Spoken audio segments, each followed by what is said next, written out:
Good morning, कैसे हैं आप सब। आई होप आप सब बहुत अच्छे होंगे and welcome back to our channel Shikha की दुनिया। तो बस टाइम हुआ है सुबह के अप्रॉक्स बज रहे हैं अभी 8:30 पौने 9। और आजकल मेरा काम थोड़ा जल्दी फिनिश हो जाता है क्योंकि अश्वत के स्कूल की पड़ रही हैं छुट्टियां। तो वो तो लेट थोड़ा कभी जल्दी उठता है कभी नहीं भी उठता है, लेकिन मोस्टली वो कोशिश यही करता है कि जब मैं और अश्वत के पापा उठते हैं ना तभी वो भी उठ जाता है। तो मैं आज सुबह सुबह जल्दी लग गई हूँ किचन में खाने की तैयारी में, क्योंकि वो बहुत ज़रूरी होता है। अगर खाने का काम सबसे पहले हो ना मेरे घर में तो मुझे थोड़ा रिलैक्स रहता है। और मैं बनाने जा रही हूँ आज कटहल की सब्जी। कटहल वगैरह मैंने सब कट करके रख दिया है और अब मैं यहाँ पर प्याज काट रही हूँ। प्याज को मैं बड़ी थोड़ा चॉपर में चॉप करूँगी, साथ में ही मैं डालूँगी लहसुन, क्योंकि कटहल जो होता है ना वो गैस बनाने के चांसेस उसमें ज़्यादा होते हैं। तो मैं यहाँ पर थोड़ा अच्छा सा लहसुन डालूंगी। तकरीबन मोटे वाली गिरी आजकल आ रही है मार्केट में, तो मैंने यहाँ पर 10 से 11 गिरी जो हैं वो लहसुन की ले ली हैं। और उसी के साथ मैं इसमें 2 मीडियम साइज़ की प्याज यहाँ पर चॉप करके डाल रही हूँ। ये देखिए मैंने पहले लहसुन डाल दिया, फिर उसके बाद में मैं यहाँ पर प्याज को बीच में डाल दूँगी। और थोड़ा सा दरदरा, जैसा कि मैं हमेशा आपको बताती हूँ ना कि चॉपर में जैसा आप चाहें वैसा कर सकते हैं, तो मैं थोड़ा दरदरा मतलब मोटा मोटा सा, ज़्यादा बारीक नहीं, इसी तरीके का चॉपिंग करती हूँ। और बस यहाँ पर ये देखिए मेरी प्याज चॉप हो गई है। प्याज चॉप होने के बाद मैंने कुकर में चढ़ा भी दी है। आप लोगों में से बहुत से लोग ये सोच रहे होंगे कि मैं कुकर में क्यों बना रही हूँ। उसका रीज़न ये है, एक तो जल्दी बन जाएगा, गैस कम यूज़ होती है, और सबसे बड़ा ये कि मुझे जो है ना वो लगने वाला कटहल नहीं बनाना है, बिल्कुल सूखा सूखा नहीं बनाना है। तो कुकर में क्या होता है, थोड़ा सा ना मॉइस्चर आने की वजह से सब्जी कोई भी हो वो थोड़ी सी पानी छोड़ ही देती है। तो बस यहाँ पर मैं कर रही हूँ प्याज को फ्राई। और जैसे ही मेरी प्याज फ्राई हो जाएगी, मैंने टमाटर को भी चॉप कर लिया है। देन उसके बाद मैं इसमें टमाटर भी ऐड कर दूँगी, क्योंकि मैं मसाले पहले नहीं डालती हूँ। उससे क्या होता है ना, धक्का लगने के चांसेस, मतलब जो जिन्हें साइनस की प्रॉब्लम होती है उन्हें छींके आने के चांसेस ज़्यादा हो जाते हैं। तो मैं हमेशा ना पहले टमाटर डाल देती हूँ, देन उसके बाद मिर्च वगैरह जो भी मुझे डालने होते हैं वो मैं डालती हूँ। तो मैंने यहाँ पर, जैसे हमेशा आपको पता ही है, नमक तो आपकी इच्छा अनुसार जितना भी होता है वो डालते ही हैं। और नमक सबसे मेन इंग्रेडिएंट भी होता है सब्जी में। अगर हम शुरू में ही मिक्स ना करें ना तो गड़बड़ हो जाती है सारी सब्जी में। तो बस यहाँ पर मैंने हल्दी, नमक, मिर्च, मसाले जो भी मुझे डालने थे वो सब मैंने डाल दिए हैं। थोड़ा सा मैं यहाँ पर डाल दूँगी किचन किंग मसाला। ये मसाला आप चाहें तो घर में बना भी सकते हैं अलग अलग तरीके से। इसकी रेसिपी मैं आपके सामने ज़रूर शेयर करूँगी कभी। और बस यहाँ पर मैंने जो धोकर रखा हुआ था कटहल, वो भी मैंने कर लिया। और मैंने धोने के बाद ना कटहल को छलनी नहीं आती है स्टील की, उसमें कर लिया था ताकि इसका पानी निकल जाए, क्योंकि अगर मैं इसका पानी नहीं निकालती ना तो ये बहुत ज़्यादा पतला सा बन जाता। जबकि मुझे बनाना है ग्रेवी वाला ही, बट मैं इस तरीके से ग्रेवी वाला नहीं बनाऊंगी। और बस यहाँ पर मैं इसे सारे को मिक्स करके लगा दूंगी सीटी। और तकरीबन 1 से 2 सीटी में ही ना ये अच्छा बन जाएगा। और आजकल क्या है, धनिया बहुत कम आ रहा है, तो मेरे पास धनिया अवेलेबल नहीं था तो मैं धनिया नहीं डाल पा रही हूँ सब्जी में। और बस यहाँ पर मेरी इसमें आ जाएगी 1 से 2 सीटी। और ये देखिए मेरा कटहल हो गया है तैयार।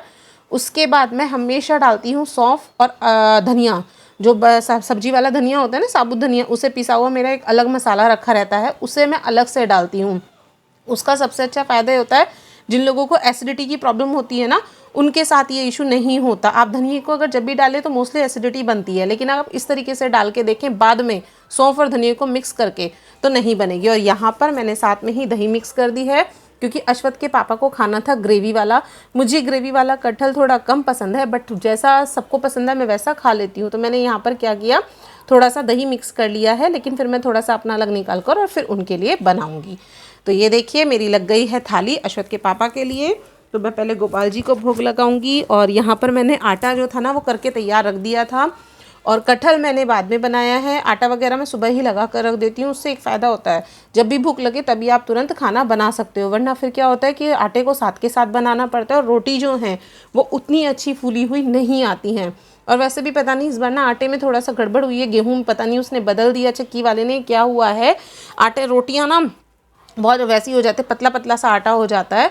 तो मैं आटा कर ना गूँथ कर आटे को और फ्रिज में लगा देती हूँ। और सामने रखी है थाली तैयार, और अब मैं जा रही हूँ पहले गोपाल जी को भोग लगाने के लिए।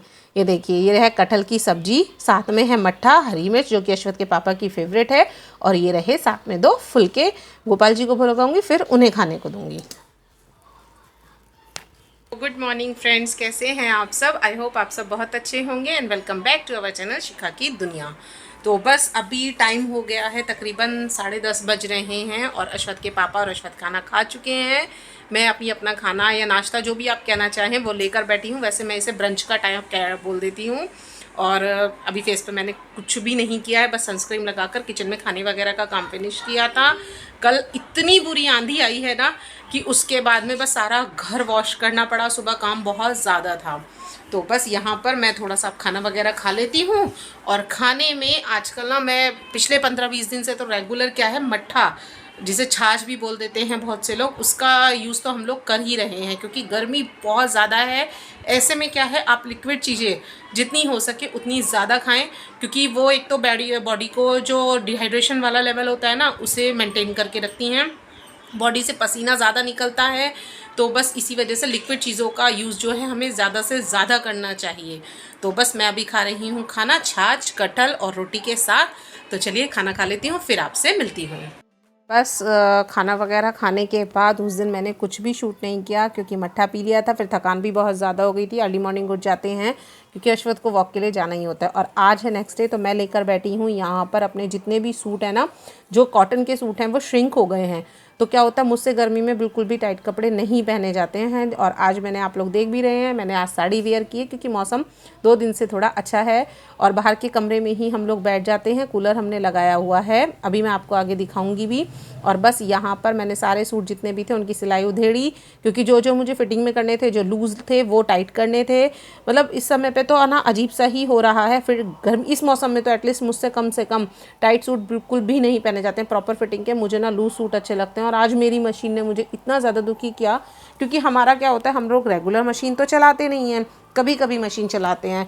तो उससे क्या होता है, मशीन के जो पंजे होते हैं ना उन पर धूल जम जाती है या डस्ट वगैरह कुछ होने की वजह से, कम चल पाने की वजह से मशीन ना गड़बड़ करने लगती है।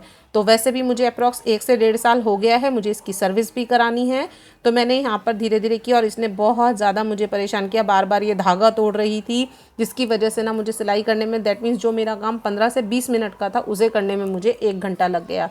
और कभी कभी तो मुझे ना ऐसी बातों पर बहुत गुस्सा आता है क्योंकि मैं आज मेरा पूरा दिन ना इसी में ही चला गया। मैंने अश्वत को सुला भी दिया, उसके बाद वो उठ भी गया, उसे दूध भी दे दिया। मैं आज पूरा दिन बस इन्हीं कामों में लगी रही हूँ जो छुटपुट के मेरे काम थे क्योंकि मुझे फिर कहीं जाना है। तो बस मुझे उसके लिए पैकिंग वगैरह भी करनी है। तो मैं सोच रही हूँ कि इन कामों को ना मैं थोड़ा थोड़ा करके धीरे धीरे सारे फिनिश कर लूँ। अरे देखिए, मैं यहाँ पर फिर धागा डाल रही हूँ। मतलब एक सूट को मुझे पूरा ना सही करने में अप्रॉक्स 20 से 25 मिनट लग गए, जबकि काम मेरा सिर्फ 3 से 4 मिनट का था। और यहाँ पर अश्वत के पापा भी आ गए थे 4 बजे। तो मैं वही बात उनसे बोल रही थी कि सर मेरी मशीन ना सर्विस के लिए पहुँचा दीजिए क्योंकि इसने आना आज मुझे बहुत ज़्यादा परेशान कर दिया है। तो बस यहाँ पर मैंने अपने सारे सूट सही किए, उसके बाद मैंने फिर अश्वत का कुर्ता भी सही किया। मतलब बहुत सारे काम ऐसे थे जो छोटे छोटे होते हैं लेकिन होता क्या है, वो रह जाते हैं। एक पिलो कवर था, उसका कवर थोड़ा साइड से फट गया था। तो बस इन्हीं चीज़ों में आज मेरा पूरा दिन कहाँ चला गया मुझे खुद भी नहीं पता। और सच बताऊं तो इतनी ज़्यादा एग्जॉस्टन मुझे हो गई, दैट मीन्स इतनी ज़्यादा थकान मुझे हो गई थी। एक तो मैं सबसे ज़्यादा ना परेशान इस मशीन के बार बार धागे तोड़ने से हुई। बार बार इसने इतना ज़्यादा परेशान किया, मेरा एक बार को तो मन किया कि मैं इसे रख दूं, लेकिन फिर सोचा कि अगर मैंने ये रख दी तो फिर ये मेरी मशीन मुझे फिर ऐसे ही परेशान करती रहेगी और जब तक सर्विस के लिए नहीं जाएगी तो मेरे लिए इशू बना ही रहेगा। और फिर सर्विस के लिए भेजूंगी, पता नहीं वो कब तक आएगी। तो मैंने धीरे धीरे सेटिस्फेक्शन के साथ, थोड़ा सब्र के साथ काम किया और बस इसी तरीके से मैंने अपने सारे सूटों की ऑल्टरिंग की। जो लूज़ थे उन्हें टाइट किया और जो टाइट थे उन्हें लूज़ किया। बहुत से लोग ये सोच भी रहे होंगे कि इस टाइम पे सिलाई मशीन मेरे पास कहाँ से आई। ये सिलाई मशीन ना मुझे मेरी मम्मी ने दी थी मेरी शादी के टाइम पर।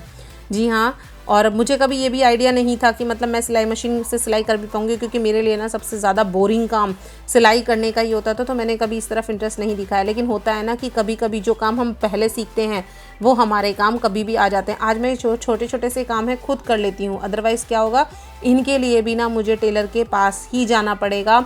और टेलर के पास तो आप किसी भी काम के लिए जाइए, वो होता ही। देखिए यहाँ पर मैं देख रही थी कि ये टाइट है या लूज़ है अभी भी।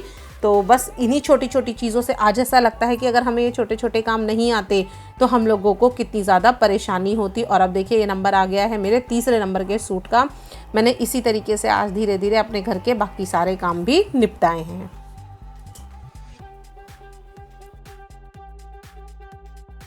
चलिए फ्रेंड्स, टाइम हो चुका है शाम के 4:30 और बस थकान भी बहुत ज़्यादा हो गई है क्योंकि आज दिन भर में मुझे बस 10 से 15 मिनट का ही रेस्ट मिला है।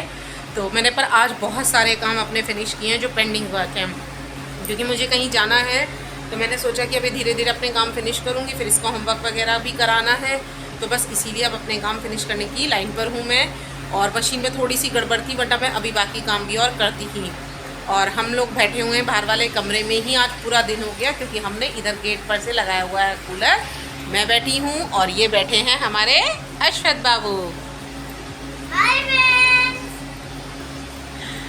तो चलिए, सो चुका है ये, इसे मैंने बीच में एक नैप दिला दिया था। और आज मैंने साड़ी वेयर की थी, बहुत दिन से मन कर रहा था, मौसम भी थोड़ा अच्छा था और बहुत हल्की लाइट वेटेड साड़ी है, तो अच्छी भी लगी। और ये देखिए, इसके पास इसने, मैंने आपको बताया ना वीडियो में शुरू में कि इसने आज नाड़े का बना रखा है ब्लैक कोबरा सांप। तो चलिए, बस करती हूँ इस वीडियो का एंड। वीडियो पसंद आए तो प्लीज़ वीडियो को लाइक कीजिएगा, चैनल को सब्सक्राइब ज़रूर कीजिएगा। मिलती हूँ आपसे अगली वीडियो में, तब तक के लिए टाटा बाय बाय।